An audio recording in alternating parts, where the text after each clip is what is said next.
This program is made possible by grants from Humanities Kansas and the Sunflower Foundation in partnership with the Geary County Historical Society. This is Pandemic on the Prairie, a podcast about the 1918 influenza pandemic in Kansas and what local stories tell us about the American experience more broadly. I'm your host, Kara Heitz. Join me as we learn about this important moment in history and perhaps through the past, come to better understand the present.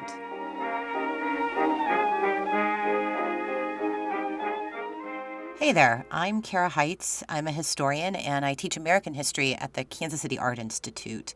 I'm a native Kansan, left after college and moved back to Kansas a few years ago after being gone for 20 years. And being back in Kansas has gotten me really interested in local history. And so when the COVID-19 pandemic hit, as a historian, I did what I always do when an important current event starts developing. I researched the past to, find parallels to the present and even lessons for what we're currently experiencing. And my mind, as did many others, went right to the 1918 influenza pandemic. I knew a bit about that past pandemic, but really not that much, which honestly was kind of embarrassing for a historian who specializes in 20th century American history. However, because of COVID, I could not physically visit any archives, so no dusty bookshelves, no old diaries, no hidden artifacts to discover. Honestly, most historical research is not that exciting, but we historians can dream. But, thanks to the wonders of the internet age, I could research the 1918 flu pandemic in the middle of our current pandemic from the safety of my own home. So I emailed and messaged local museums, historical societies, and libraries throughout Kansas and asked them for their community's flu pandemic stories. And I also went down a newspapers.com rabbit hole. And boy, it was a rabbit hole. The amount of information I collected was overwhelming. And one of the first things I came across, published in almost every Kansas newspaper on October 9th, 1918, was the following. A proclamation from the governor. I have to inform you that influenza is becoming widely prevalent over the state, the disease having appeared in 69 counties in the state up to the present time.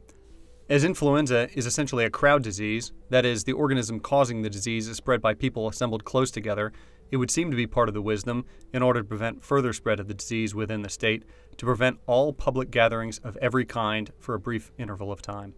I, Arthur Capper, Governor of the State of Kansas, request that all public and private schools, churches, and Sunday schools, picture theaters, and other public places of assemblies, and all public gatherings of every kind and character whatsoever be dismissed for the period of time beginning Saturday morning, October 12th, including Saturday, October 19th, and that continuance of this closure be determined by the health authorities, conditioned upon the prevalence or absence of epidemic disease at the time. Done at Topeka, the capital, this 9th day of October, AD 1918. Wow, this certainly seems strangely familiar to those of us currently living through COVID. Definitely similar kinds of closing orders. One could easily wonder, is this a description of 1918 or 2020? Well, it's 1918 because a little over a century ago, people all across the world were living through the most severe pandemic in modern times, the influenza pandemic of 1918 to 1920. This was a global health crisis where a deadly disease known as the Spanish flu killed millions of people, even more than the world war that was raging on at the same time. So in this podcast, we'll be telling the stories of Kansans during these tumultuous times and focusing on the local histories of this pandemic. So, for example, we'll be telling stories about how Kansans coped with social distancing in 1918. Spoiler alert, not much different than in 2020. We'll tell the stories of nurses, doctors, soldiers, and other Kansans who faced the epidemic while often serving in World War I. We'll look at Native American, African American, and migrant communities in Kansas and hear about their pandemic stories. We'll uncover some influenza conspiracy theories and how they're related to anti-German sentiment in Kansas during the war. We'll discover how the lives of some famous Kansans, like Amelia Earhart and Dwight Eisenhower, were affected by the flu pandemic. We'll investigate whether the Spanish flu should actually be called the Kansas flu, and many, many more stories.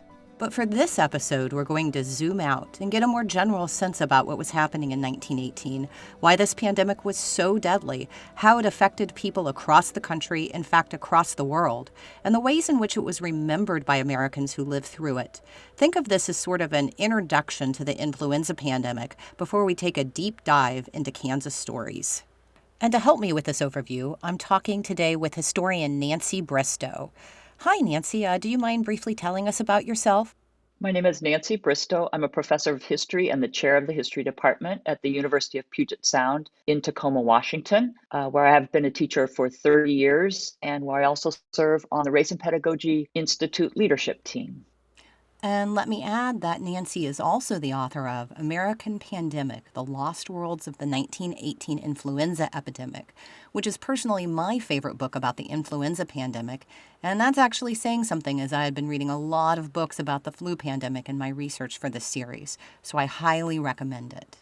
So Nancy, can you give us a sense of how widespread and severe this pandemic was, both in the U.S. and globally? Well, this was an extraordinary event. Historians estimate that about a third of the global population was infected, some 500 million people. In the United States, the infection rate was a little lower, closer to 25%, but still, that was 25 million people. The death rates were similarly grim, 25 times what is associated with seasonal flu. So something like 50 to 100 million people died worldwide and some 675,000 Americans. It spread more rapidly and was more infectious and seemingly more deadly than COVID. It was, at the time, the worst pandemic in modern history, and in terms of sheer numbers, the worst pandemic in recorded history. So, obviously, the influenza virus is something human populations had encountered many times before 1918. Of course, even though people really didn't know what a virus was at that time. But what made this flu strain different? Well, in a sense, like COVID-19, it was a unique, a novel virus, one that had never been experienced before. So, influenza viruses are constantly changing. This is what makes having the annual flu vaccine so complicated. It goes through what's called antigenic drift. It's a limited but frequent change in genetic makeup. But sometimes the virus will do a shift, and this is a more dramatic transformation when a single cell will host two different, distinct strains of influenza, and in the reproduction process actually recombines these two parental strains into a new hybrid virus. And this means that no one worldwide has any immunity to it. So, one of the more unusual things about the 1918 strain of the flu was the W shaped curve in terms of age groups most affected. Nancy, can you explain this phenomenon? Absolutely. So traditionally, influenza, when it is deadly, it is young people under the age of 5 and elderly people who would die from it. And we associate that then with what we call a U-shaped mortality chart, with high rates at the low end and the high end, but a very low rate with people in the sort of prime of life. What was strange in 1918, and part of what made it so disruptive, I think, for communities, was that we had a W-shaped curve. Close to 50% of those who died in the United States were between the ages of 20 and 40, in the prime of life, the healthiest among us. And that, of course, was both shocking, but also very disruptive, because these are parents and teachers and physicians and lawyers and city councilmen, the people who we think of sort of the backbone of a society and culture. Those people were dying in very high numbers. And of course, those people are also soldiers who were fighting in World War I. That's exactly right. And so worldwide, you have this phenomenon, say, in Europe, where they have lost millions of people to the war, and then they also lose so many people to the pandemic as well. The United States had been somewhat sheltered from the war. And so in the United States, the deaths from the pandemic are vastly larger than the deaths from the war. So, Nancy, what actually happens to individuals infected with this pandemic strain of the 1918 flu? What was it like to be infected? What do some of the firsthand accounts say, not just of patients, but what do doctors, nurses, and other caregivers say it was like to witness this disease? This was, in fact, an awful disease.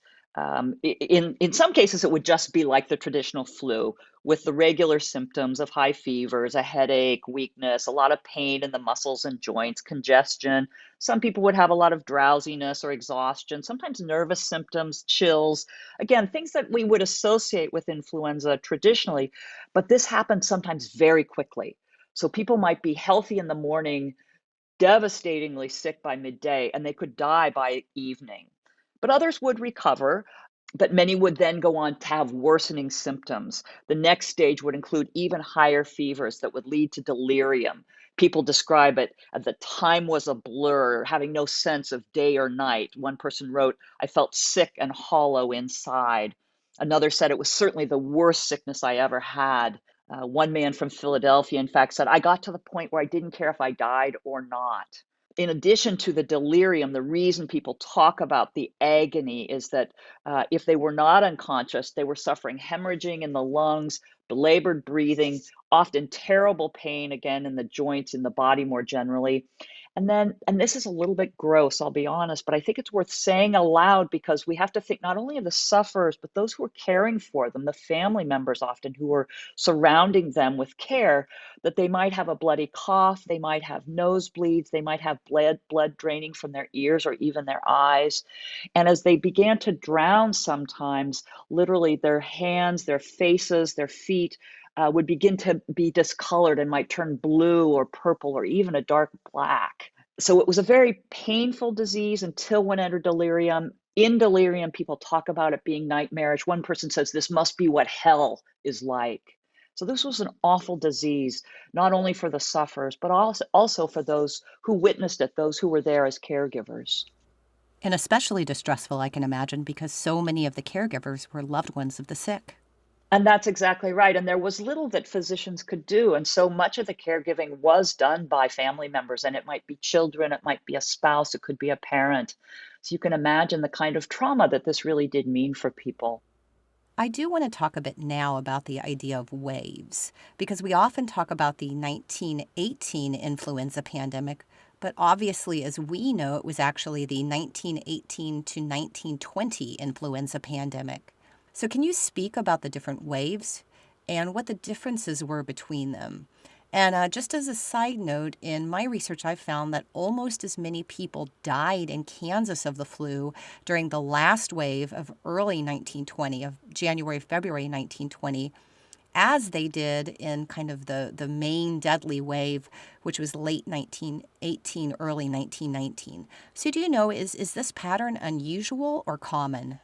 We're still a little unclear, as I know we're going to talk about where this thing had its origins. But one theory, and I think it's a strong theory, is that it had its origins not just in the Midwest, but indeed in Kansas. But this first wave is largely unnoticed. People are used to influenza, people are used to people being sick. What did get the attention of a few pathologists was that it was seeming to strike young people, that they were finding in postmortem exams sort of soggy, besodden lungs of those who did die. But again, it was really only military epidemiologists who were seeing large numbers of this in the training camps who noted that something odd seemed to be happening.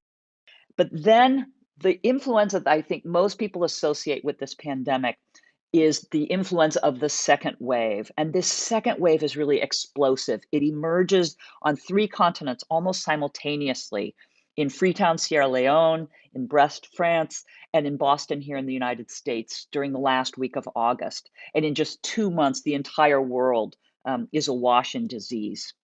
Now, some communities by, say, November, sometimes into early December, have really recovered from the pandemic, and then another wave strikes. And so that spring of 1919, but sometimes even in December of 1918, communities will go through a renewed wave of influenza. And then, as you've suggested, in some communities, there does seem to be a fourth wave.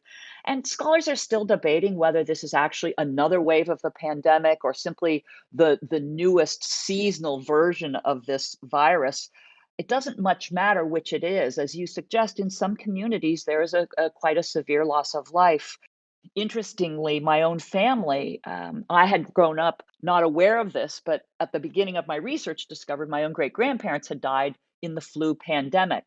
When I went to the census, I found that their deaths were actually in 1920. My grandfather's parents passed within 4 days of one another in the spring of 1920, as you suggested. Was this a trend elsewhere? I actually don't know, but we do know, at least in terms of some simple examples, that influenza was killing people in the spring of 1920. And it sounds like in Kansas, this was a place where that was quite severe.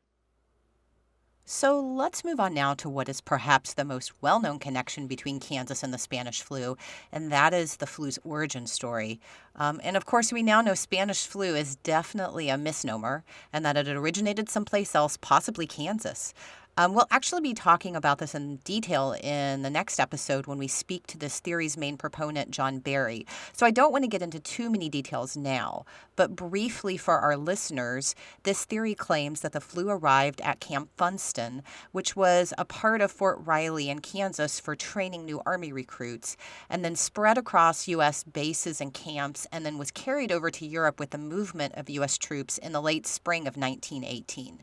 So, Nancy, could you share your thoughts on this Kansas origin theory? Well, and again, because influenza, these deadly viruses are the result of the virus going through its own genetic mutations, it could start anywhere, right?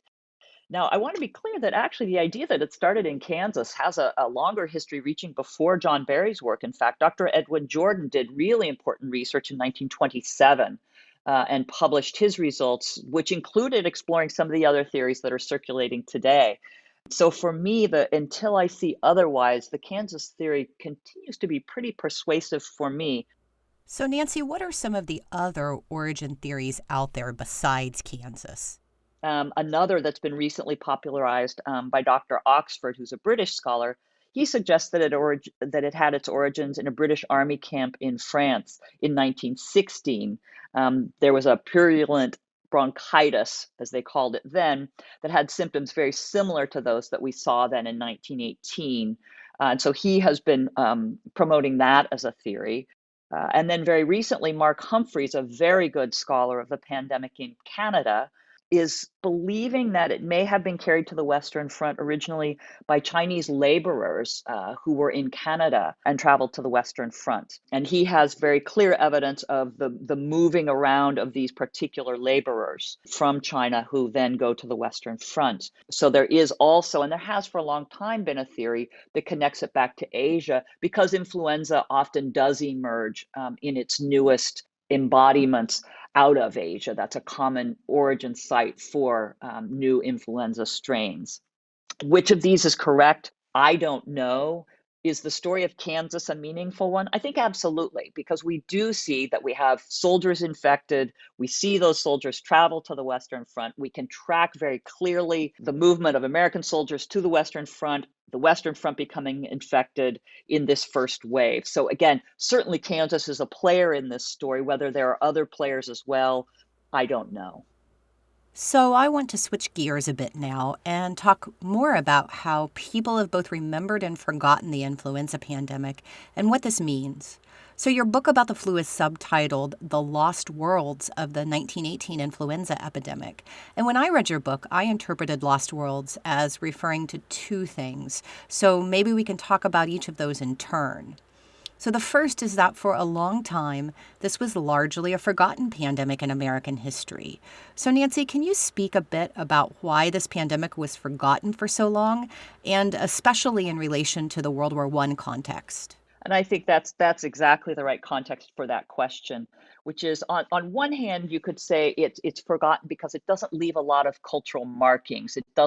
It's not the thing that leads us to build a public health system like it was in Canada. It's not something that makes us rise up and say we must be better to our more vulnerable people. It doesn't have those kinds of impacts. So in some ways that could be one reason, but I think you're right that the most important thing that's happening is that it's in competition with the war for Americans' memory, both during the war and the pandemic and after both of those events. There's really kind of a competition for the public's attention. And in the aftermath, it's clear that Americans prefer one story to the other. The war continues to be written about in newspapers. We know that there's a whole body of writing in literature around the war. We know that there's a great deal of sort of ongoing attention to the aftermath of the war, the creation of veterans organizations. There's nothing like that for the pandemic.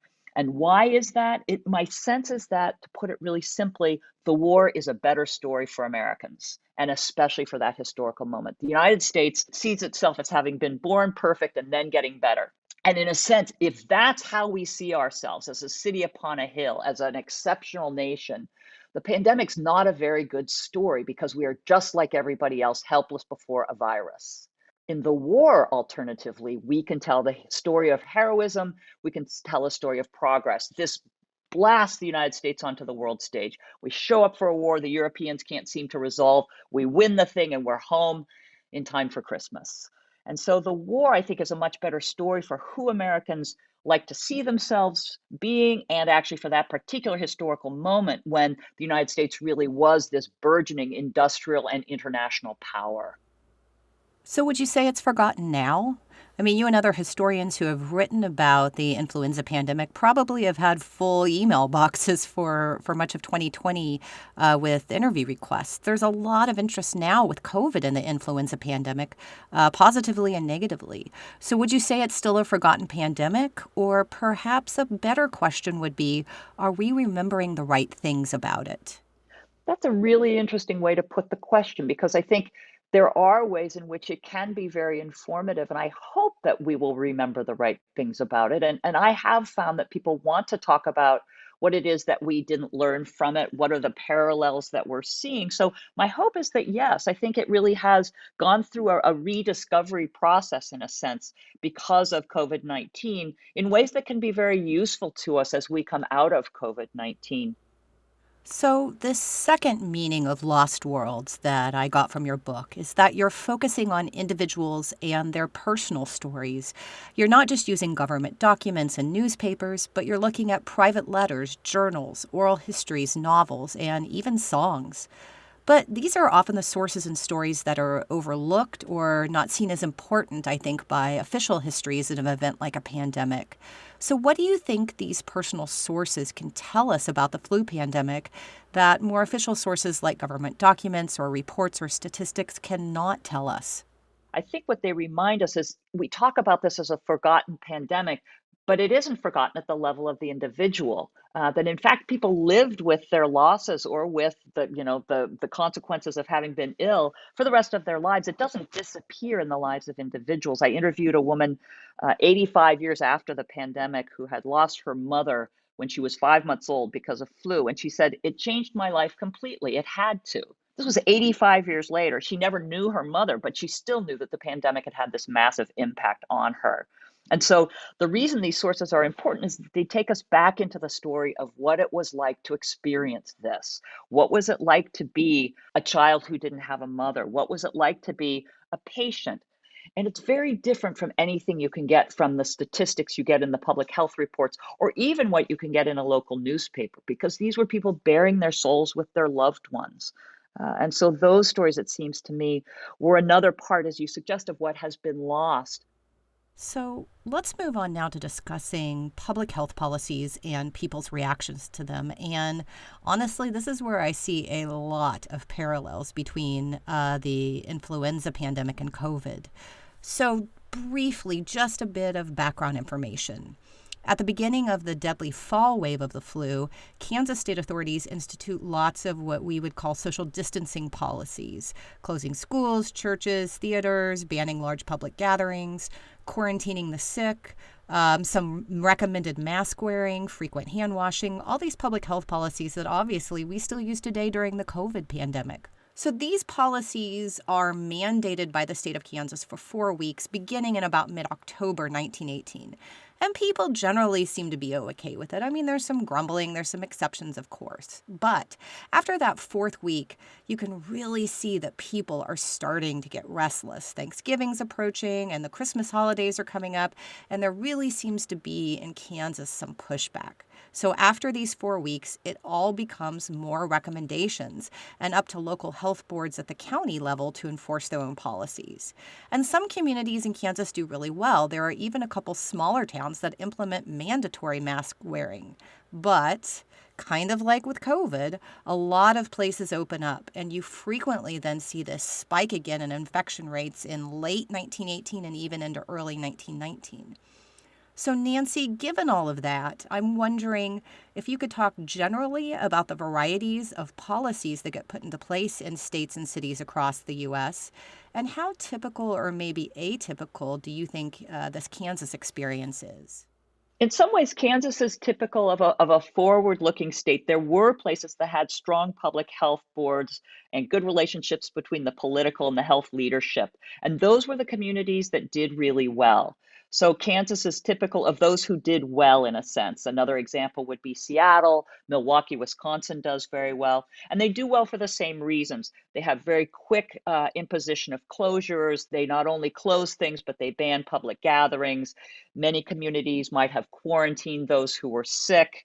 And as you say, some communities even tried masking. The key seems to be that those cities that imposed restrictions early maintained them through the wave, so often longer than 4 weeks, but generally maybe about 4 weeks, and also enforced them well.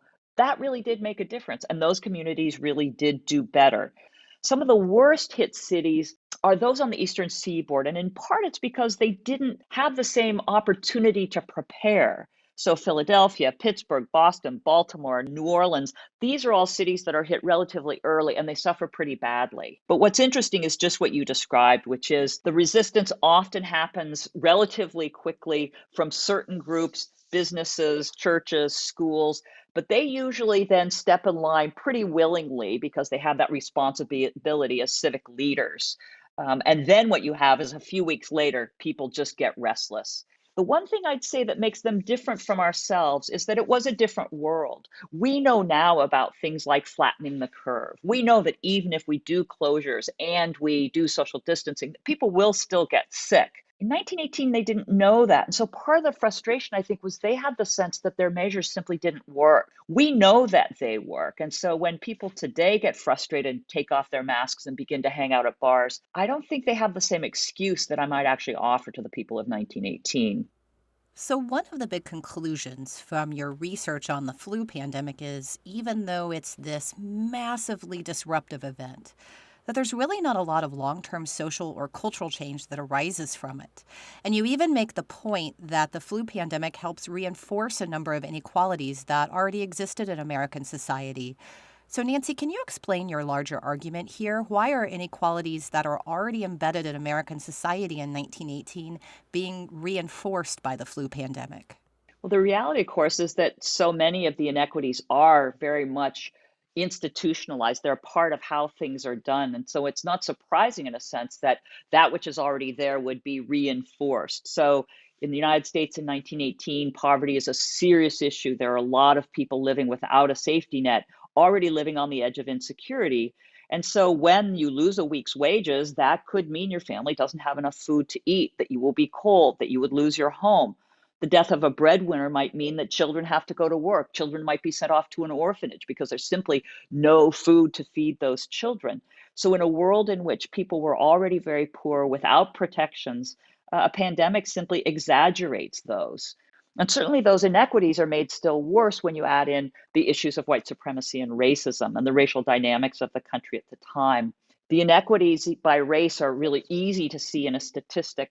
Life expectancy in 1915 for Black people was 38.9, and for white people, it was 55.1 years. That is a difference of 16 years of life expectancy when those figures are so low. I mean, it's a horrifying figure that tells us just how inequitable access to good health was by race in 1918. So like in 2020, as you go into a pandemic, you have people who are already living right on the edge of very bad health. Now, we don't actually have reliable data for 1918 by class or race in terms of infection or death rates. What we do know is evidence of ongoing discrimination exists. If Black people died in lower numbers in a community, discriminatory press coverage would say, well, that's because they're not like us. If they died in higher numbers, it would be said that that's because they're not like us. In other words, you were damned if you did and damned if you didn't, regardless of what the storyline was about how the Black community was weathering the pandemic. In the city of Richmond, for instance, African Americans had access to the special emergency hospital that was set up for residents of the city, but they were relegated to the basement. In Philadelphia, the city opened several emergency hospitals. As we know, this was a city that was terribly hard hit.